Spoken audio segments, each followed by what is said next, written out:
Hello students, welcome to the Inspire Academics. I am Siddharth Bhaskar और आज मैं आपको पढ़ाने जा रहा हूँ thermodynamics. Okay, so in the previous class I have already discuss about the introduction of the thermodynamics and about the universe and system plus surrounding. Okay, हमने last class में क्या डिस्कस किया था? यूनिवर्स कैसे बन रहा है, सिस्टम प्लस सराउंडिंग को मिला के हमने बनाया था यूनिवर्स। ठीक है, अब दूसरी चीज हम पढ़ते हैं क्या? बाउंड्री। बाउंड्री क्या होता है? It separates the system and surrounding. Means हम बोल सकते हैं दोनों सिस्टम एंड सराउंडिंग के बीच में जो बाउंड्री होगी उसे हम क्या बोलते हैं? बाउंड्री। यानी कि हम बोल सकते हैं एक मीडियम जो कि विजिबल भी हो सकता है और इनविजिबल भी हो सकता है। अब इस चीज को समझो कैसे होगा इनविजिबल और विजिबल। जैसे हमने एक जार दिया है ना, ये जार कैसा? अब इसमें ये है हमारा सिस्टम। ओके, ये है क्या? हमारा सिस्टम। अब सिस्टम और सराउंडिंग को, ये हमारा बाहर क्या है? सराउंडिंग्स।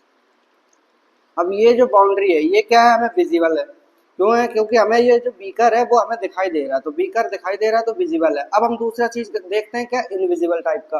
तो इनविजिबल कैसे? जैसे हमारा अर्थ का एटमॉस्फेयर होता है, अर्थ के एटमॉस्फेयर के बाहर जैसे लेयर्स हल्की सी दिखाई देती है बट पूरी तरह से दिखाई नहीं देती है ना, तो उस जगह पे हम क्या बोल सकते हैं कि एक तो इनविजिबल हो सकता है। जैसे हमारा क्या है, स्पेस और अर्थ का जो एटमॉस्फेयर वो एक दूसरे में कोलैप्स रहता है ना, तो इसमें क्या हो सकता है कि हम इसकी जो बाउंड्री को है वो डिफाइन नहीं कर सकते। तो डिफाइन नहीं कर सकते यानी कि वो बाउंड्री इनविजिबल है, बट डिफरेंस तो है उन दोनों के बीच में। जैसे स्पेस है और दूसरी चीज हमारा एटमॉस्फेयर, तो उन दोनों के बीच में एक डिस्टेंस होता है और उसे हम क्या बोल सकते हैं? जो सेपरेट कर रहे हैं दोनों चीजों को वो हम बोल देते हैं क्या? एक बाउंड्री। ठीक है, आई होप समझ में आया होगा। इसके बाद हमने लास्ट क्लास में क्या पढ़ा था? ये open systems, close systems, isolated systems. Means हम बोल सकते हैं क्या? Type of systems. Type of systems जिसमें कि एनर्जी एंड मास का दोनों का हम बोल सकते हैं एक दूसरे की तरफ जा सकते हैं, यानी system to surrounding, surrounding to system. तो ओपन सिस्टम और क्लोज सिस्टम में ओनली एनर्जी आ जा सकती थी एक दूसरे की तरफ। और तीसरा आइसोलेटेड सिस्टम, ना तो इसमें एनर्जी का फ्लो हो सकता है और ना ही मैटर का फ्लो हो सकता है। तो हम क्या बोल सकते हैं इसको? टाइप ऑफ सिस्टम्स में तीन टाइप के सिस्टम्स है। अब हम आगे चलते हैं इसकी नेक्स्ट क्लास में। तो लास्ट क्लास जो हमने करी थी उसको आई होप आप लोगों ने देख लिया होगा और समझ में आया होगा। तो हम आगे चलते हैं। देखो अब आगे क्या क्या करना है हमें? एक स्टेट फंक्शन होता है। जैसे हमारे पास किसी चीज को कन्वर्ट करना है, मीन्स हमें ए स्टेट है ना, ए स्टेट हम बोल सकते हैं जैसे सॉलिड, और इसको हमें कन्वर्ट करना है किसी चीज में, जैसे बी हम बोल देते हैं गैस में, है ना, दूसरी स्टेट में हमें कन्वर्ट करना है। तो ये स्टेट फंक्शन क्या बताता है कि ये जैसे स्टेट सॉलिड टू ये गैस कैसे जा रहा है, मतलब कि ये पाथ पे डिपेंड नहीं करेगा। नॉट, हम बोल सकते हैं इट डज नॉट डिपेंडेंट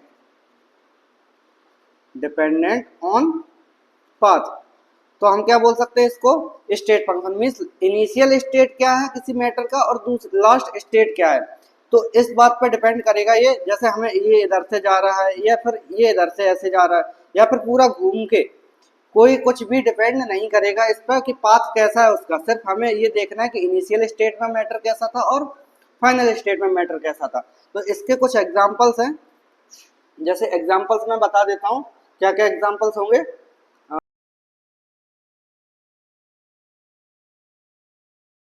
जो एग्जाम्पल्स होंगे वो हो सकते हैं वॉल्यूम, पहला। दूसरा क्या हो सकता है? प्रेशर ना। इन चीजों को तो आप लोग जानते होंगे, वॉल्यूम क्या होता है, प्रेशर क्या होता है, या फिर हम बोल सकते हैं टेम्परेचर। तो ये टेम्परेचर है।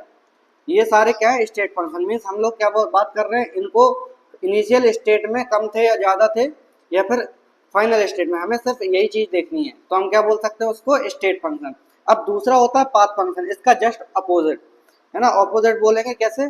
जैसे पाथ फंक्शन में कि हम ए टू बी जा रहे हैं, है ना, किसी भी मैटर को ए टू बी हम लेके जा रहे हैं, तो इसमें किस चीज का या फिर हम बोल सकते हैं कौन से पाथ का यूज हुआ है। जैसे हम बात करते हैं यहाँ से ए पहले सी गया है क्या या फिर डी गया है, ये इस बात पर डिपेंड करेगा। मीन्स इसको पाथ पे ये डिपेंड करेगा, तो इसे हम बोलेंगे पाथ फंक्शन। अब इसके एग्जांपल्स क्या होंगे?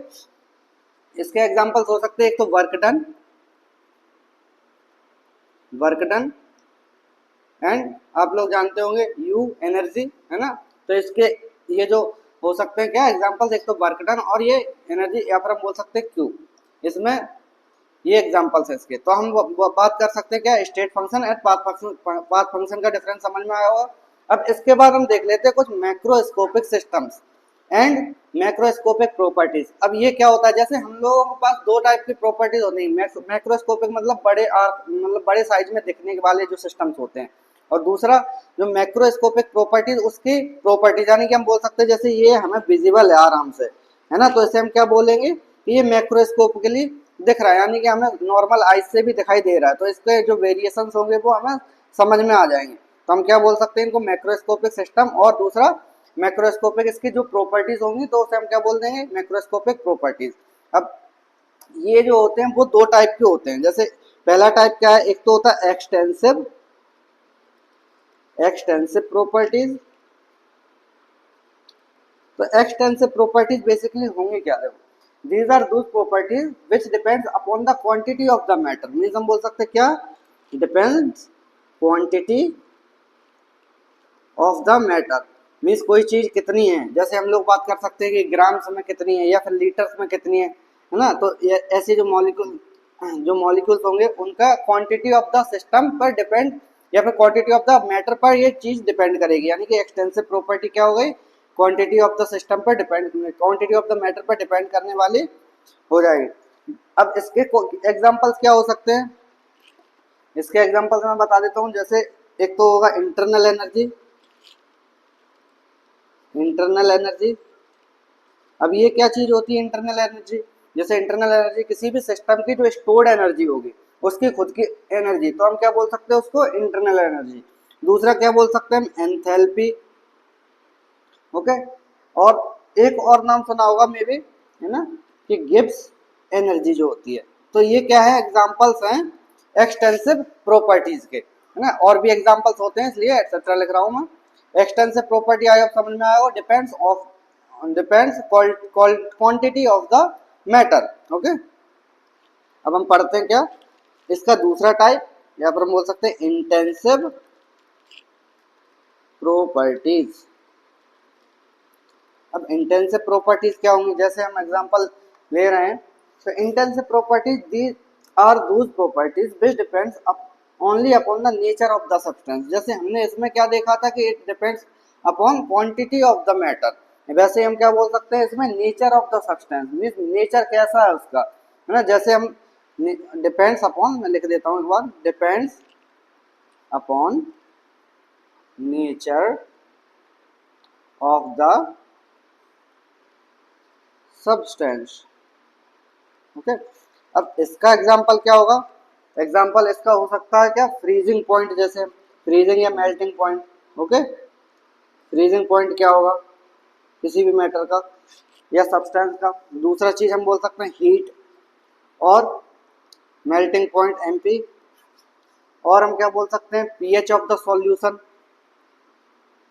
ये सारे टर्म्स मुझे मेरे हिसाब से आप लोगों ने पहले ही पढ़ लिए होंगे, है, तो मैं बता रहा हूँ melting points, pH of the substance.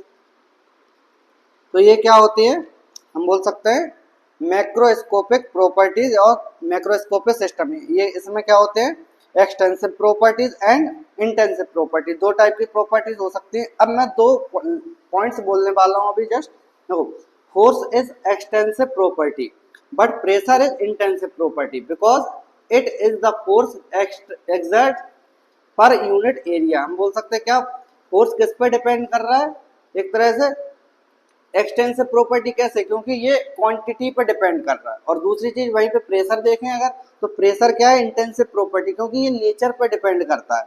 और दूसरी चीज हम दूसरी लाइन में बताने वाला हूँ क्या, ये extensive properties are additive but intensive properties are not. Okay, extensive properties कैसे एडिटिव प्रॉपर्टीज हैं, but intensive properties are not additive. Okay, अब हम थोड़ा सा और आगे चलते हैं, तो हम एक पॉइंट लिखते हैं थर्मोडायनेमिक्स। थर्मोडायनेमिक्स आई होप ये पहले देखा होगा, थर्मोडायनेमिक इक्विलिब्रियम। तो सबसे पहले तो ये सोचा जरा कि इक्विलिब्रियम क्या होता है ना। अब इक्विलिब्रियम, थर्मोडायनेमिकली इक्विलिब्रियम कौन होगा, सब्सटेंस, जो ऐसा सब्सटेंस जो कि हम बोल सकते हैं कि जिसमें हीट का कोई भी एक्सचेंज नहीं हो रहा है, हीट का एक्सचेंज नहीं हो रहा है, या फिर हम बोल सकते हैं मैक्रोस्कोपिकली वो एकदम इक्विलिब्रियम पे दिखाई दे रहा है। जैसे ये हमारा सब्सटेंस है, इसकी जो एनर्जी है वो आ भी रही है और जा भी रही है, बट इन ए सेम, हम बोल सकते हैं सेम क्वांटिटी में जब एनर्जी का एक तो गिव एंड टेक हो, हम बोल सकते हैं कि आप यहाँ पे, तो ये क्या होगा बाय द टाइम एक तरह से इक्विलिब्रियम पे होगा। तो ये हम बोल सकते हैं ये सिस्टम एंड ये सराउंडिंग में एनर्जी का गिव एंड टेक चल रहा है सराउंडिंग्स, बट यहाँ पे क्या होगा, ये जो हम बोल सकते हैं क्या इक्विलिब्रियम स्टेट होगी। इक्विलिब्रियम स्टेट किसके टर्म्स में, थर्मोडायनेमिक के टर्म्स में, हम बोल सकते हैं क्या थर्मोडायनेमिक इक्विलिब्रियम, है ना। आई होप समझ में आया होगा। यहाँ पे आगे हम चलते हैं, इसमें हम बोल सकते हैं कि बाय द टाइम ये चेंज नहीं हो सकती प्रॉपर्टी, या फिर हम बोल सकते हैं जो एनर्जी का गिव एंड टेक चल रहा है, हम बोल सकते हैं आदान प्रदान जो चल रहा है वहाँ पे, वो एक टाइम टू टाइम हम अगर चेक करें तो वो सेम ही होगा, यानी कि इसकी इंटरनल एनर्जी में कोई चेंज नहीं होगा, यहाँ पर सराउंडिंग्स की एनर्जी में कोई चेंज नहीं होगा अगर हम कुछ टाइम के बाद देखते हैं तब भी, है ना। उसके बाद हम देखते हैं कुछ थर्मोडायनेमिक प्रोसेस होती हैं, थर्मोडायनेमिक प्रोसेसेस। अब थर्मोडायनेमिक प्रोसेस कैसे होती हैं, जैसे हमारे पास डिफरेंट टाइप के सिस्टम्स थे, वैसे ही हमारे पास कुछ ऐसी प्रोसेस होती हैं, जैसे हम फर्स्ट बोलते हैं क्या आइसोथर्मिक प्रोसेस।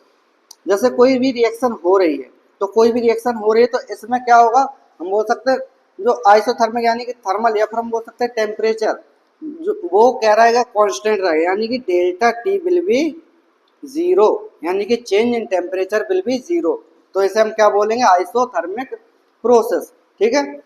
इसके बाद हम देखते हैं सेकेंड टाइप ऑफ प्रोसेस क्या होगी, एडिया यहाँ पे होती है isobaric process. Isobaric process, isobaric process में हम क्या बोल सकते हैं, इसमें change in pressure will be zero. बाकी की प्रॉपर्टीज अब बोल सकते हैं कि चेंज हो जाए, कोई प्रॉब्लम नहीं है, बट जो हम सिस्टम हम बोल रहे हैं या फिर हम जो प्रोसेस बोल रहे हैं आइसोबारिक प्रोसेस, यानी कि चेंज इन प्रेशर जीरो होना चाहिए इस प्रोसेस में। तो हम थर्ड देखते हैं हम क्या, आइसोकोरिक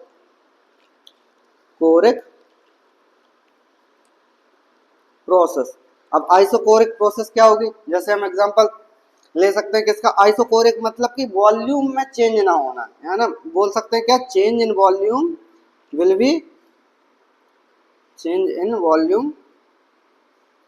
बी जीरो। जैसे हम अभी एग्जांपल्स करेंगे इसके कुछ, तो ज़्यादा बेहतर समझ में आएगा। इसके बाद हम देख सकते हैं क्या, adiabatic process. Okay, adiabatic process क्या होगी, जैसे when a process is carried out in such a manner that no heat can flow from the system to the surroundings or vice versa, the system is completely insulated from the surroundings, it is called the adiabatic। हम क्या बोल सकते हैं, जैसे temperature बिल्कुल भी या फिर हीट बिल्कुल भी एक्सचेंज ना हो, जैसे हमारे पास क्या है, चेंज इन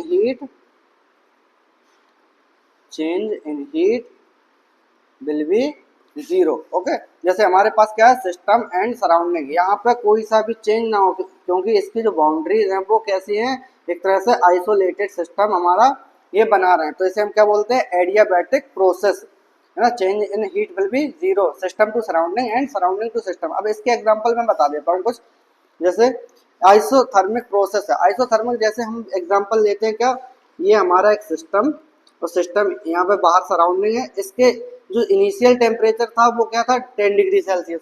अगर ये 10 डिग्री सेल्सियस है और आफ्टर द टाइम हम बोल सकते हैं कितना, 1 आवर के बाद भी इसका टेम्परेचर क्या रहता है, 10 डिग्री सेल्सियस।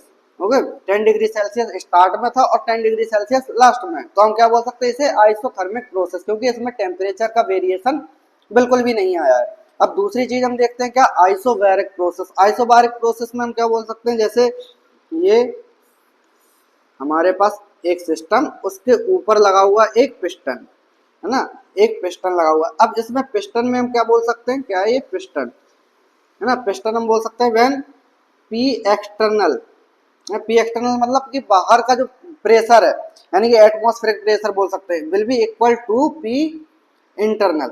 अब ये इंटरनल क्या है, जैसे कि इस इसका टेम्परेचर, या फिर हम बोल सकते हैं जो सिस्टम के अंदर जो हमारा मटेरियल है उसके ऊपर लगने वाला प्रेशर वो पी इंटरनल, और जो बाहर प्रेशर लग रहा है वो जब इक्वल होगा तो change in pressure will be zero. अगर ये कंडीशन बनती है तो हम क्या बोलेंगे, आइसोबारिक प्रोसेस। अब थर्ड हम देखते हैं क्या, आइसोकोरिक प्रोसेस। आइसोकोरिक मतलब कि वॉल्यूम में चेंज ना होना। अब वॉल्यूम में चेंज कैसे नहीं होगा, जैसे हम बोल सकते हैं स्टार्ट में हमारे पास कोई बीकर है, उसमें हमारे पास क्या रखा हुआ है, 1 लीटर ना, 1 लीटर हम बोल सकते हैं मिल्क रखा हुआ है। अब बाय द टाइम हम बोल सकते हैं 1 आवर के बाद ये क्या होगा, 1 लीटर मिल्क जैसा था वैसा ही रखा हुआ है, तो क्या बोलेंगे हम, 1 litre milk to 1 litre milk. By the time ये चेंज नहीं हुआ तो आइसोकोरिक प्रोसेस हम बोल देंगे। और एडियाबैटिक मैंने पहले ही समझा दिया, चेंज इन हीट क्या होगा, जीरो। यानी कि हम बोल सकते हैं ना तो सराउंडिंग और हम बोल सकते हैं सिस्टम, ये हीट को एक्सचेंज नहीं करेंगे, ये हीट को एक्सचेंज नहीं करेंगे बिल्कुल भी। तो हम क्या बोल सकते हैं इसको, एडियाबैटिक प्रोसेस। आई होप यहाँ तक समझ में आया होगा।